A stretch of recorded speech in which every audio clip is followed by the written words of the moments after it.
చేరుకుడి వచ్చిన మీ అందరికీ యేసుక్రీస్తు నామమున పేరిట శుభాభినందనాలు తెలియజేస్తాం. ఉదయకాలం మనము ఒక అంశమును తీసుకొని మాట్లాడిన సంగతి మీ అందరికీ తెలుసు. ఆ అంశం ఏంటంటే ఆదరణ అనేటువంటి విషయంలో దేవుడు అలాగే కొంతమంది బైబిల్లో ఉన్నటువంటి వక్తలు లేకపోతే ప్రధానులు అయిన వారు అలాగే శిష్యులు కూడా మాట్లాడిన సంగతులు కొన్ని మనము ఉదయకాలం నేర్చుకున్నాం. మళ్ళా అదే మూలవాక్యాన్ని తీసుకొని మరికొన్ని మాటలు మనము జ్ఞాపకం చేసుకున్నాం. యెషయా గ్రంథము 66వ అధ్యాయము 13వ వచనం. యెషయా గ్రంథము 66వ అధ్యాయము 13వ వచనములో దేవుడు ఒకని తల్లి వారిని ఆదరించినట్లు నేను మిమ్ములను ఆదరించెదను. యెరూషలేములోనే అంటే మీరున్న దేశంలోనే ఆదరించబడతారు. నువ్వు ఏ దేశంలో ఉన్నావు, ఏ ప్రాంతంలో ఉన్నావు, నువ్వు దేవుని బిడ్డవైతే దేవుడు నీకు ఆదరణ కలగజేయునుగాక. ఎందుకంటే మనం ఎక్కడుంటే అక్కడే దేవుడు ఆదరణ మనకు లభిస్తుంది. మనం ఇప్పుడు ఇజ్రాయెల్ దేశం పోలేం, అక్కడ ఉండలేము. కాబట్టి మనం ఏ దేశంలో ఉన్నామో ఆ దేశంలో దేవుడు మనతో ఉండి మనల్ని ఆదరిస్తాడు. మరి కొంతమంది ఈ దేశం నుంచి వేరే దేశం పోయి పిల్లల్ని కంటారు. అక్కడ వాళ్ళ పిల్లల్ని ఆదరించరా? ఎక్కడైనా తల్లి భారతదేశంలో ఉన్న ఏమండి ఇతర కెనడా దేశంలో ఉన్న, అమెరికా దేశంలో, ఆస్ట్రేలియా దేశంలో, ఏ దేశంలో ఉన్నా సరే అక్కడ ఉన్నటువంటి తల్లి వాళ్ళ పిల్లల్ని ఆదరిస్తుంది అనేది వాస్తవం. కాబట్టి దేవుడు వాక్యం మనం కనుక చూసినట్లయితే 1 కొరింథీయులకు రాసిన పత్రిక 14వ అధ్యాయం 3వ వచనం. 14వ అధ్యాయం 3వ వచనం.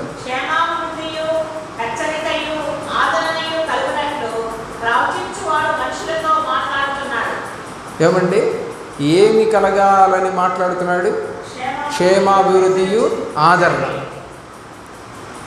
ఆదరణ కలగాలని మాట్లాడుతూ ఉన్నాడు. వాక్యం ఎప్పుడు కూడా అంటే నిజంగా నువ్వు కనుక తీసుకుంటే ఆదరించబడుతుంది. స్కూల్లో ఉన్నటువంటి పిల్లవాడు టీచర్ చెప్పేటువంటి విషయాన్ని సక్రమంగా కనుక వింటే వాడు బాగుపడతాడు. సక్రమంగా విననప్పుడు వాడొక దొంగ, వాడొక మూర్ఖుడు, వాడొక అల్లరివాడు, వాడొక పనికిమాలినవాడుగా మారిపోతాడు. ఎందుకురా ఇలాగా మారావు? మరి నీ పక్కనోడు బాగానే చదువుకొని మంచి పై చదువులు బాగా చదువుతున్నాడు, నువ్వెందుకు చదవలేదంటే నేను సరిగా పాఠం వినను, అల్లరి చేస్తాను, గొడవ చేస్తాను, కొట్టుకుంటాం, కాబట్టి మేము పాఠాలు వినం. ఎప్పుడైతే టీచర్ చెప్పిన పాఠం నువ్వు జాగ్రత్తగా వింటావో ఆటోమేటిక్గా నీలో ఏం పెరుగుతుందంటే జ్ఞానం పెరుగుతుంది. జ్ఞానం పెరిగిన వాడు ఏం చేస్తాడంటే చదువుకుందామనే ఆశ కలిగి ఉంటాడు, కానీ మానేద్దాం చదువు అనుకునేటువంటి మనసు కలిగి ఉండడు. కాబట్టి నీ పిల్లలు చదువుకుందామనే మనసు కలిగి ఉన్నారా, మానేద్దామనే మనసు కలిగి ఉన్నారు?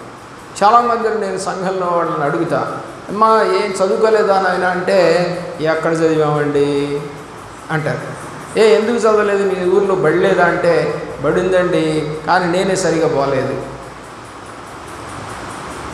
చూడండి, ఆలోచించేయండి. కానీ అతను తన పిల్లల్ని బాగా చదువుకోవాలని ఆశపడతాడు.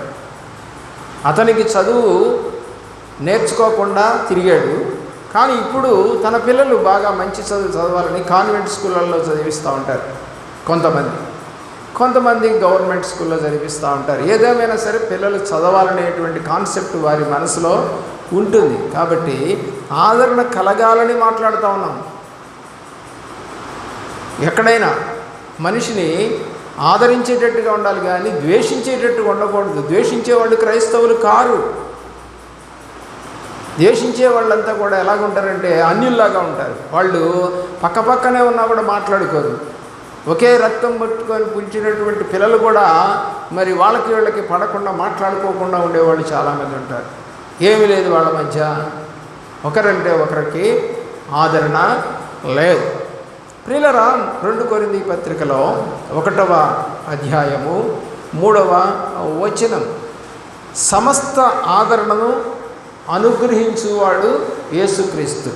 1వ అధ్యాయము 3వ వచనం, 2 కొరింథీ పత్రిక. చేతిలో ఉన్న పెన్ను తీసేస్తే సమస్తమైన ఆదరణను అనుగ్రహించు దేవుడు. సమస్తమైన ఆదరణ ఇచ్చేది మాత్రం దేవుడే. ఎందుకంటే ఇంట్లో అమ్మా నాన్న లేకపోవచ్చు, లేదా నువ్వు ఎక్కడికో వెళ్ళి హాస్టల్లో చదువుతూ ఉండవచ్చు, నువ్వు ఒంటరిగానే మందిరానికి వచ్చి ఉండవచ్చు, నలుగురు లేకపోయి ఉండవచ్చు, కానీ నిన్ను ఆదరించేది ఎవరు? దేవుడే.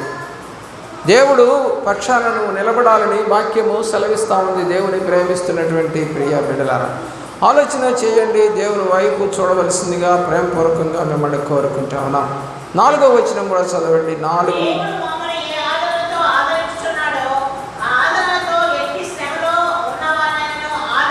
శ్రమలో ఉన్న వారిని కూడా ఆదరించే దేవుడు. చాలామందికి శ్రమలు ఉంటాయి, కుటుంబంలో, శరీరములో, అలాగే ఊర్లో, పొలములో, ఉద్యోగములో, స్కూల్లో, ఎక్కడైనా సరే చాలామందికి శ్రమలు ఏర్పడతాయి.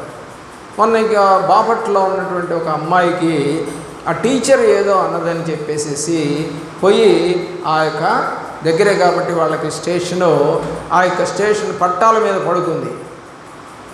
ప్రియులారా గమనించండి, ఇంకా ఆ అమ్మాయి కరెక్ట్గా పడుకోవాలి అంటే కాళ్ళు తలకాయి 2 కూడా 2 పట్టాల మీద సరిపోతాయి. కానీ ఈ అమ్మాయి మరి ఇంకా ఎలా జరిగిందో తెలియదు, కానీ కాళ్ళు మాత్రం పడ్డాయి. మొండె అంటే ఇక్కడి నుంచి వైభాగం అంతా పక్కన ఉంది, కాళ్ళు దెబ్బకి తెగిపోయింది. ఏంటమ్మా అని ఇంటర్వ్యూ చేస్తే ఆ అమ్మాయి చెప్తా ఉంది, మిస్ నన్ను గేలి చేసింది. ఆ అమ్మాయి దగ్గర ఎవరు కూర్చోబాకండి ఆ స్కూల్లో ఉన్నటువంటి పిల్లలందరికీ చెప్పింది. నాకు మనస్తాపం కలిగి నేను చనిపోతున్నాను, వాళ్ళని ఆశపడ్డాను. పిల్లరా, మరి ఇప్పుడు ఎవరమ్మా నష్టపోయింది? నువ్వే కదా. అవును, నేనే. మరి మీ తల్లిదండ్రులకి ఎంత గుండెకోత? అవును, తప్పు చేశాను అని ఒప్పుకుంటుంది ఆ అమ్మాయి. కానీ దేవుని ప్రేమిస్తున్న ప్రియులారా, ఆమెనికి ఆదరించేవాళ్ళు ఆ స్కూల్లో టీచర్స్ లేరు, మరియు పిల్లలు వాళ్ళ ఫ్రెండ్స్ కూడా లేరు.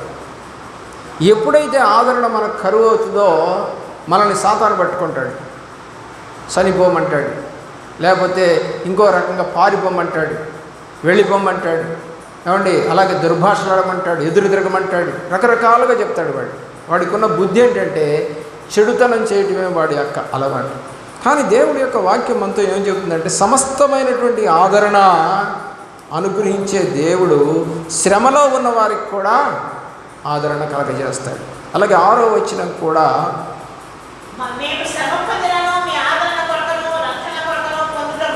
చూడండి, ఇక్కడ సేవకుడు చెప్తా ఉన్నటువంటి మాట, నేను శ్రమ పొందగా మీ ఆదరణ కొరకు నేను ప్రార్థన చేస్తా ఉన్నాను.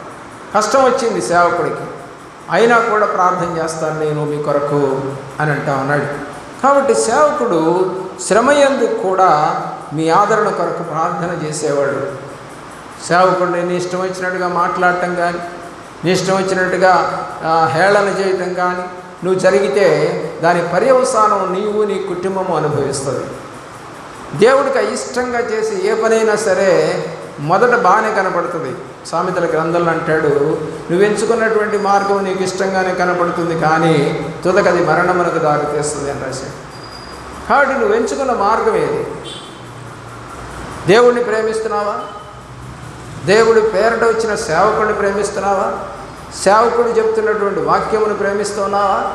ఆలోచన చేయవలసిందిగా ప్రేమపూర్వకంగా కోరుకుంటా. 7వ వచనంలో కూడా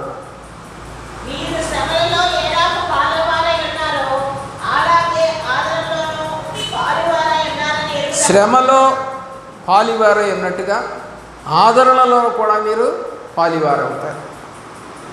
నిజంగా శ్రమ పడిన వారిని ఎవరు కూడా దేవుడు విడిచిపెట్టలేదు.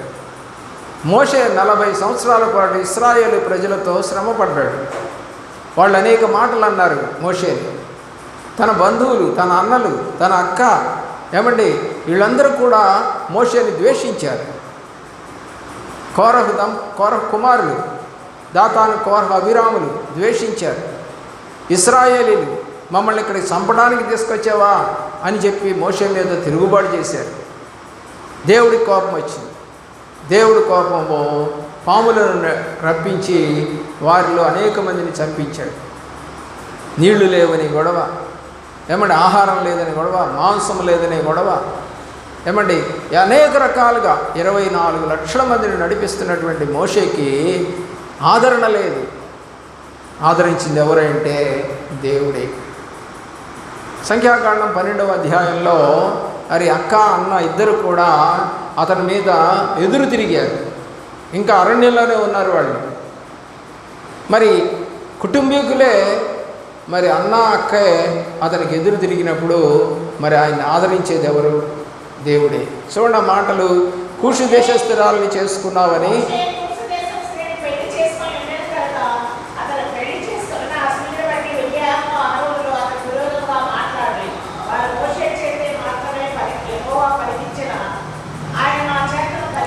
ఆ తర్వాత మాట దేవుడు అంటాడు, భూమి మీద మిక్కిలి సాత్వికుడైనటువంటి నా సేవకుడైన మోషే మీద మీరు తిరుగుబాటు చేశారు. ఆ తిరుగుబాటు ఫలితం ఏం జరిగింది చెప్పండి? ఎక్కువగా ఆడవాళ్ళే ఎక్కువగా తిరుగుబాటు చేస్తూ ఉంటారు. ఎవరికి వచ్చింది కుష్ఠరోగము? మిరియాముకి వచ్చింది. ఎందుకని? ఆడవాళ్ళకి నోరు ఎక్కువ కదా. ఎవరండి? మళ్ళా తమ్ముడే. మోషే ఎవరో కాదు, మిరియాముకి తమ్ముడే. స్వయాన అతన్ని పెంచడానికి మరి ఆ యొక్క ఐగుప్తు దేశంలో మరి ఆ యొక్క ఫరో రాజు దగ్గరికి ఆ బిడ్డని తీసుకొచ్చేటట్టు చేసి ఆ బిడ్డకి పాలు ఇవ్వడానికి మళ్ళా వాళ్ళ అమ్మనే తీసుకొచ్చి పెంచి మరి 40 సంవత్సరాల పాటు ఆ దేశంలో ఉన్నతమైనటువంటి రాజకుమారుడిగా వెలుగొందినటువంటి మోషే తన తమ్ముడు. కానీ ఆమెకు నచ్చలేదు. ఒక అమ్మాయిని చేసుకున్నాడని ఆయనకు నచ్చలేదు. ఇప్పుడు కూడా మన కుటుంబాల్లో మరి చాలామంది మనం కులం కాని వాళ్ళని లేకపోతే పనికి మాలిన వాళ్ళని ఎప్పుడప్పుడు చేసుకుంటున్నప్పుడు మన కుటుంబీకుల్లో ఉన్న వాళ్ళకి కోపాలు వస్తూ ఉంటాయి. కొంతమంది ఏమో పోనీలే వాళ్ళు బతుకుతారని వివాహాలు చేస్తారు. కొంతమందికి ఏమో నచ్చదు, వాడు మన కులం కాదు. మనకి తెలుసు నెల్లూరు పట్టణంలో మరి ఆ యొక్క కోమట్ల ఆయన కుమార్తె చాలా అందగత్తె, బాగుంటుంది. కానీ ఒక మరి చదువుకున్నటువంటి ఎస్సీ కులంలో ఉన్నటువంటి ఒక అబ్బాయిని ఆ అమ్మాయి ప్రేమించి వాళ్ళ నాన్నకి నచ్చల. కాబట్టి ఆ అమ్మాయి గర్భవతి. అప్పుడు పోనీ వాళ్ళు వెళ్ళి వాళ్ళ ఎక్కడో బతుకుతున్నారు. కానీ వాళ్ళు హాస్పిటల్కి చూసుకోవడానికి వచ్చినప్పుడు తిరిగి వెళుతున్నప్పుడు వెనక నుంచి కొట్టి అతన్ని చంపించాడు అమ్మాయి తండ్రి. ఆలోచించేయండి. కుల వ్యవస్థ ఏమైనా పోయిందా? ధన వ్యవస్థ ఏమైనా పోయిందా? హోదా వ్యవస్థ ఏమైనా పోయిందా? ఏమీ పోవట్లేదు ఈ రోజున. అందువలనే అనేకమైనటువంటి కుటుంబాలు ఆదరణ లేక జీవిస్తూ ఉన్నాయి. అమ్మానాన్నలు రారు, బంధువులు రారు. ఏమండి ఎలాంటి బతుకంటే మా పిల్లని ఎవరు ఎత్తుకోవట్లేదు, మా పిల్లని ఎవరు ఆదరించట్లేదు, దగ్గరికి తీసుకోవట్లేదు. చాలా బాధలు పడుతూ ఉన్నటువంటి కుటుంబాలు అనేకం ఉన్నాయి. వీళ్ళ దేవుడైతే ఒక తల్లి ఆదరించినట్టుగా నేను మిమ్మల్ని ఆదరిస్తానని ప్రభు చెప్తున్నాడు. 7వ అధ్యాయం 2 కొరింథీ పత్రిక 7వ అధ్యాయము 4వ వచనం మిమ్మును గూర్చి ఆదరణతో నిండుకొని ఉన్నానని చెప్తా ఉన్నాడు.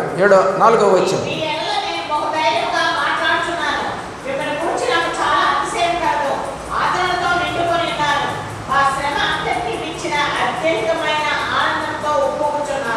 ఏమిటంట? ఎంత సంతోషం వేస్తూ ఉందో పౌలుకి. కొరింథీ సంఘం మంచిది కాదు. కొరింథీ సంఘంలో పాపం ఉంది. ఆ పాపాన్ని క్లోయో అనే అతను బయట పెట్టాడు. ఏమండి అందుకంటే పౌలు అక్కడ ఉండడు, అప్పుడప్పుడు వస్తూ ఉంటాడు అక్కడికి. కానీ ఈలోపు ఏం జరిగిపోయిందంటే అక్కడ ఉన్నటువంటి సంఘంలో ఉన్నటువంటి ఒకడు వాళ్ళ అమ్మనే ఉంచుకున్నాడని చెప్పేసి క్లోయో చెప్తాడు. అతను అంటాడు అప్పుడు అన్ని జనుల్లో కూడా ఇలాంటి పాపం జరగదు, ఇంత పాపం చేస్తున్నారు మీరని హెచ్చరిక చేస్తాడు. ప్రియులారా, కొరింథీ సంఘములో అనేకమైన కఠినమైనటువంటి ఆజ్ఞలు పౌలు ఇచ్చాడు. కొరింథీ సంఘీయులకి చెప్పినటువంటిదే ముసుగు వేసుకోవలసిన బాధ్యత. దేవుని యొక్క ప్రేమలో స్త్రీలు మాట్లాడకూడదని చెప్పిన బాధ్యత. చాలా కఠినమైన నిర్ణయాలు తీసుకున్నాడు అక్కడ. కాబట్టి ఒక అన్యులు అయినటువంటి కొరింథీయులలో సంఘము కట్టి కొంతమందిని మరి ఏర్పాటు చేసుకొని, ఇక్కడ కూడా చాలామంది ఉంటారు అన్యులు, కొద్దిమందే వెళుతూ ఉంటారు దేవుడి సన్నిధికి. వాళ్ళు కూడా సక్రమంగా నడవరు. రెండంచులో కలిగిన ఖడ్గము వాక్యం అయితే వాళ్ళకి తెలియక అటు చర్చికి వెళ్తారు, చర్చి పనులు పాల్గొంటారు, మళ్ళీ ఇక్కడికి వచ్చి అన్యుల యొక్క కార్యక్రమాల్లో కూడా పాల్గొంటారు. అప్పుడు దేవుడు వాక్యం సెలవిస్తూ ఉంది రాజుల గ్రంథంలో. ఎలియా అంటున్నాడు, 2 తలంపుల మధ్య మీరు ఎందుకు కొట్టుమిట్టాడుతూ ఉన్నారు? ఈయన దేవుడైతే ఈయన వైపు తిరగండి, బయలుదేవత అయితే బయలు వైపు తిరగండి. 2 తలంపులతో నువ్వు ఉండద్దు. కానీ ఈ రోజున అనేక సంఘాల్లో వాళ్ళ కుటుంబాల్లో జరిగే కార్యక్రమాలన్నీ కూడా అన్య సంబంధమైనవి జరుగుతూ ఉంటాయి. వాళ్ళ బంధువులంతా కూడా అన్యులుగా ఉంటారు. మరి మేమేం చేయాలి గారు అని అంటే, దేవుడి వాక్యం అయితే సెలవిస్తుంది, మీరు ప్రత్యేకించబడిన వారు అని రాసింది బైబిల్లో. ఇశ్రాయేలు ప్రజలతో దేవుడు అంటాడు, మీరు ప్రత్యేకించబడి, అనేక దేశాలు ఉన్నాయి కానీ మిమ్మల్ని మాత్రమే నేను ప్రేమించాను. ఎన్నాళ్ళ మట్టుకు మీరు 2 తలంపుల మధ్య కొట్టుమిట్టాడుతారు? యెహోవా దేవుడైతే ఆయన అనుసరించండి, బయలుదేవదైతే దాన్ని అనుసరించండి. ఏదో ఒకటి పని చేయండి, 2 పక్కల ఎందుకు? అందుకని అంటాడు ప్రకటన గ్రంథంలో, నువ్వు వెచ్చగానే ఉండు లేక నిలువెచ్చగానే ఉండు. కాబట్టి నువ్వు వెచ్చగా ఉండలేదు, చల్లగా ఉండలేదు, కాబట్టి నిలువెచ్చగా ఉన్నావు కాబట్టి నేను నీ ముఖము మీద ఉమ్మి వేసేదను అన్నాడు. కాబట్టి ఈ రోజున క్రైస్తవ జీవితం ఎలాగుందంటే, వెచ్చగాను ఉండరు లేక చల్లగాను ఉండరు, నిలువెచ్చని స్థితిలో వీళ్ళు నడుస్తూ ఉన్నారు. మరి వీళ్ళంతా ఏమవుతారు? డబ్బుల కోసం సంఘానికి నడిపించుకుంటున్నావేమో నాకైతే తెలియదు, కానీ వాక్యం అయితే బహు కష్టంగా, బహు బాధగా, బహు కొట్టినట్టుగా ఉంటుంది. నీ క్రియలను నేను ఎరుగుదును, నువ్వు చల్లగానైనను వెచ్చగానైనను లేవు, నువ్వు చల్లగానైనను వెచ్చగా ఉండిన మేలు, నిలువెచ్చని స్థితిలో ఉన్నావు కనుక ఉమ్మేస్తానన్నాడు దేవుడు. పనికిరావు పో. ఉమ్మి ఎప్పుడు వేస్తామండి? మన లోపల శ్లేష్మము అంటే ఆ చీమిడి సంబంధమైనటువంటి జిగట సంబంధమైనది ఉన్నప్పుడు మింగడానికి ఇష్టపడతాం మనం? లేదు, దాన్ని ఊసేయాలని చూస్తూ ఉంటాం. లేదు, ఒక చెడు వాసన వస్తున్న చోట కూడా మనలో నుంచి లాలాజలం ఊరి ఉమ్మేయాలనిపిస్తూ ఉంటుంది. అది పనికిరానిది అని అర్థం. మన శరీరంలోనే పుడుతుంది అది, కానీ అది మనకి పనికిరానిది. ఊసేయాలి, లేకపోతే మన మనసు బాగుండదు, మన హృదయం బాగుండదు, మన నోరు బాగుండదు. కాబట్టి దేవుడు అంటున్నాడు, నిన్ను ఊసేస్తాను. ఎందుకు ఊసేస్తానంటే, నువ్వు 2 తలంపుల మధ్య ఉన్నావు, అటు ఉంటావు ఇటు ఉంటావు. అది దేవునికి ఇష్టమైన కార్యం కాదు అని బైబిల్ సెలవిస్తూ ఉంది. దేవుని ప్రేమిస్తున్నప్పుడు మిమ్మల్ని గూర్చి ఆదరణతో నిండుకొని నేను మాట్లాడుతూ ఉన్నాను అని పౌలు భక్తుడు కొరింథీ సంఘంతో మాట్లాడుతూ ఉన్నాడు. పిల్లలు ఆలోచన చేయండి. 13వ వచనానికి రండి. 7వ అధ్యాయము 13వ వచనం.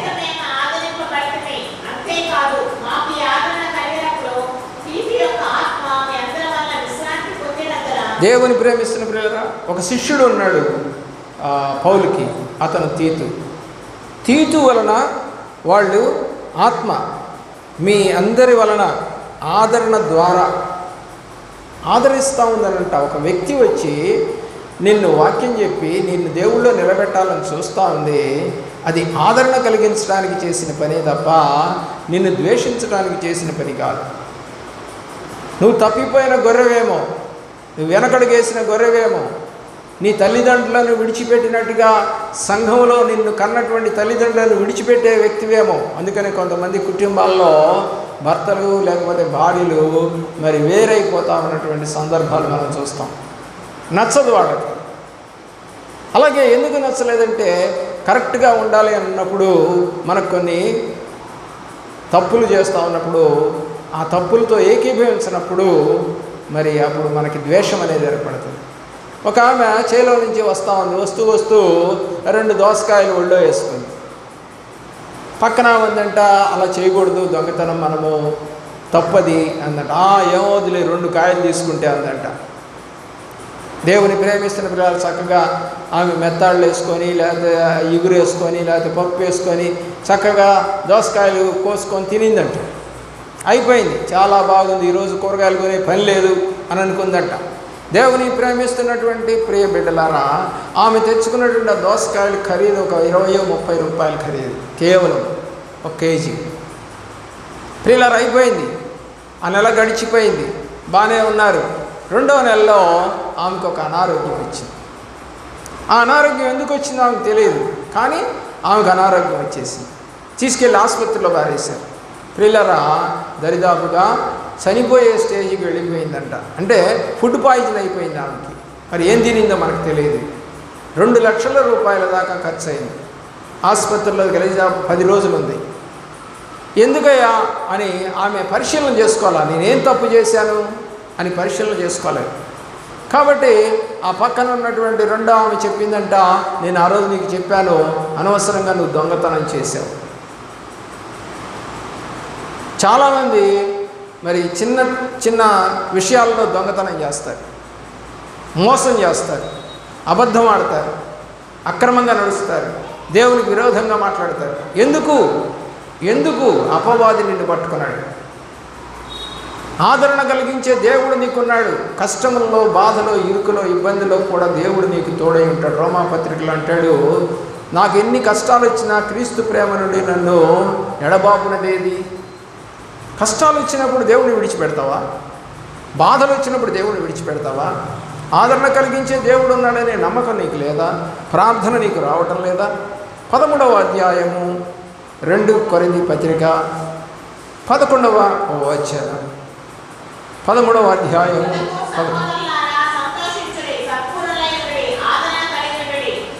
ఒకరి పట్ల ఒకరు ఏం కలిగి ఉండాలంట? ఆదరణ కలిగి ఉండాలి. సామాన్యంగా ఈరోజు ఆదరణ అనేటువంటి మాట చాలామందికి అర్థం కాదు, తెలీదు. దేవుడు ఆదరిస్తాడు. అలాగే మనము దేవుని ప్రేమించినట్లయితే మనము మరొక వ్యక్తిని ఆదరించాలి. ప్రేమించడమే ఆదరణకు గుర్తు. ఒక ఆసుపత్రిలో ఉన్నారు, వాళ్ళని ఆదరణ మాటలు చెప్పు, వాళ్ళ బలపరచు, నీకు చేతనైతే ₹1 సహాయం ఇచ్చి. రోగగ్రస్తులైన వాళ్ళు ఉంటారు పక్కన, మరి వాళ్ళకి ఆదరణ మాటలు చెప్పు. ఏం కాదులేమ్మా, భయపడబాకు, దేవుడు తోడై ఉన్నాడు, దేవుడు మనల్ని బలపరుస్తాడు, స్థిరపరుస్తాడు, నీ కోసం నేను ప్రార్థన చేస్తాను. ఒక ఆదరణ మాటలు చెప్తావా? వాళ్ళకి అంతే కావాలి అంటున్నావా? ఒకవేళ అంతే కావాలి అనుకున్నట్లయితే నువ్వు క్రీస్తు బిడ్డవు కానే కాదు. అదే సందర్భం నీకు వస్తే, నీ పిల్లలకు వస్తే, నీ కుటుంబీకులకు వస్తే, నిన్ను కూడా ఆదరించేవాళ్ళు లేకపోతే నీకు ఎంత బాధ వేస్తుంది? ఆలోచించవలసిందిగా కోరుతామన్నా.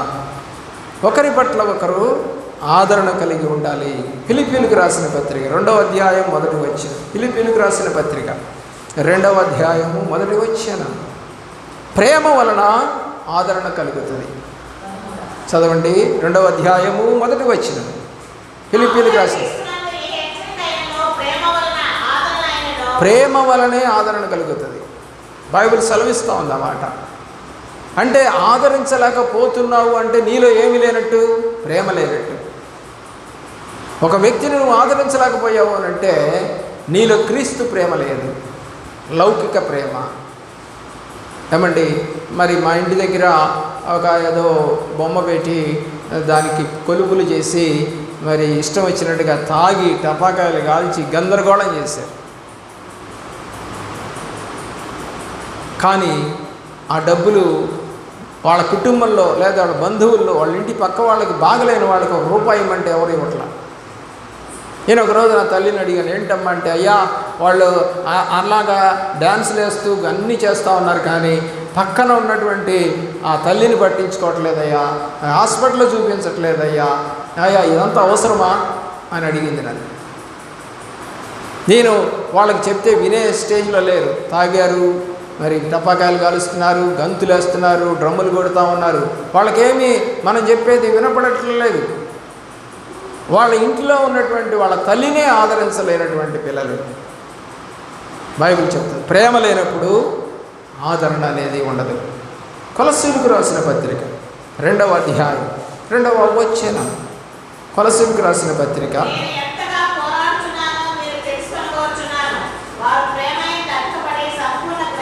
దేనికంట ఇతని యొక్క పోరాటం, పౌలు యొక్క పోరాటం ఆదరణ కొరకు. ఆదరణ పొందాలి మీరు, ఆదరణ చూపించాలి మీరు, ఆదరణ నేర్చుకోవాలి మీరు, ఆదరించేటువంటి మనసు కలిగి ఉండాలి మీరని అతను పోరాటం చేస్తూ ఉన్నాడంట. ఎవరు? పౌలు. మరి నీకు క్రీస్తుని కలిగిన వ్యక్తివైతే అలాంటి ఆదరణ పొందాలనే పోరాటం నీలో కనపడతా ఉందా? ఆలోచన చేయవలసింది. 4వ అధ్యాయం 10-11 వచనాలు. ఇక్కడ అరిస్తార్కు, బర్నబా, యూస్తు అని ముగ్గురు కనపడతారు మీకు ఆ 2 వచనాల్లో. చదవండి.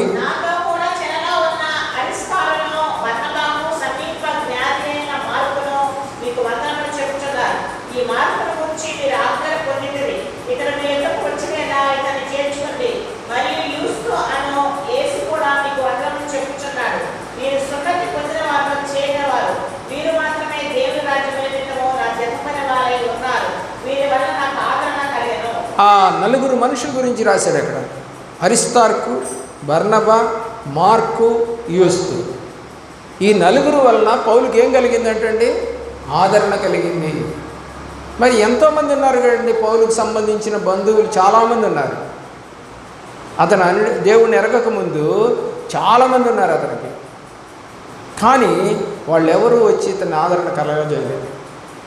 దేవుళ్ళలోకి వచ్చిన తర్వాత వచ్చినటువంటి 4 అతన్ని ఆదరించాడు అని చెప్పి రాసుకుంటా ఉన్నాడు దేవుని ప్రేమిస్తున్న ప్రియులారా కొలస్సీ సంఘములో.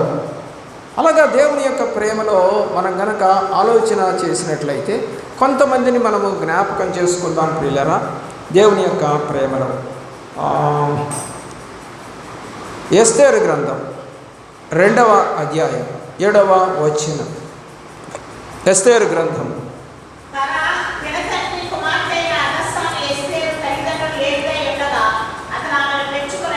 ఎవరండి?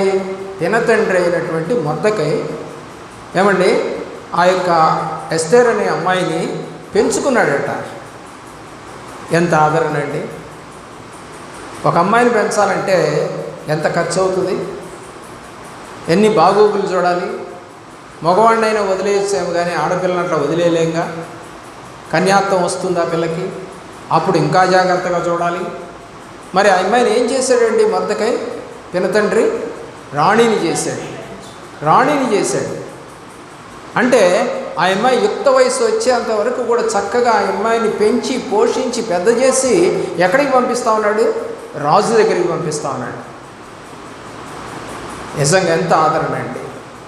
బైబిల్లో ఎంత ఆదరించాడు ఎస్తేర్ని.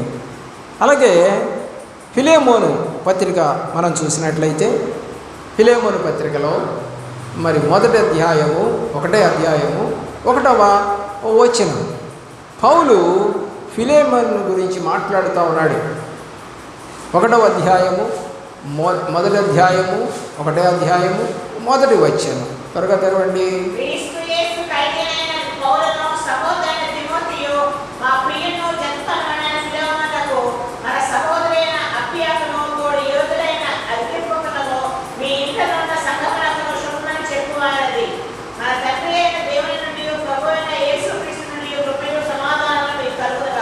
ఏం కలుగుతుంది ఫిలేమోను ద్వారా?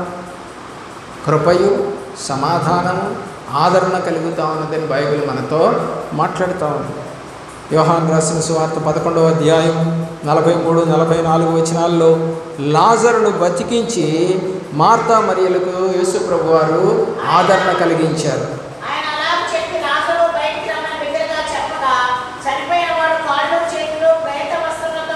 ఆ వాక్య భాగము అదేనండి. అతను తిరిగి వస్తాడు.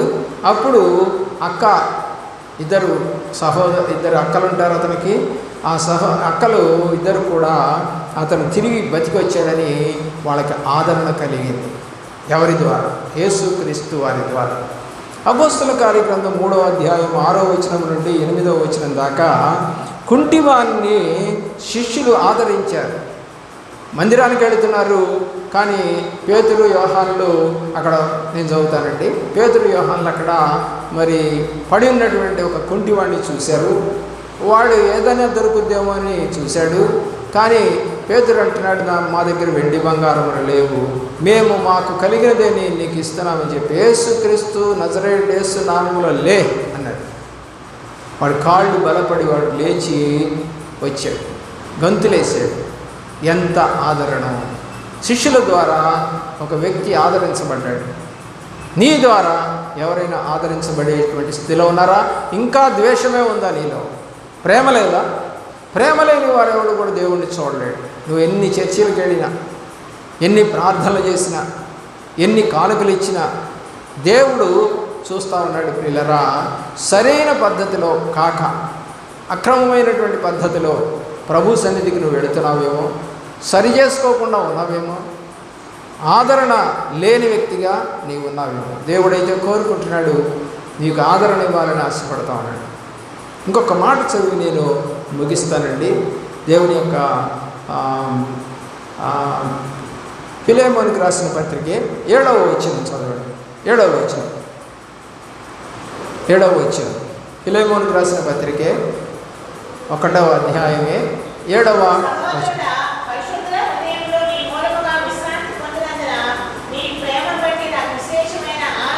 ప్రేమను బట్టి నాకు విశేషమైనటువంటి, అంటే మామూలు ఆదరణ కాదు, విశేషమైన ఆదరణ.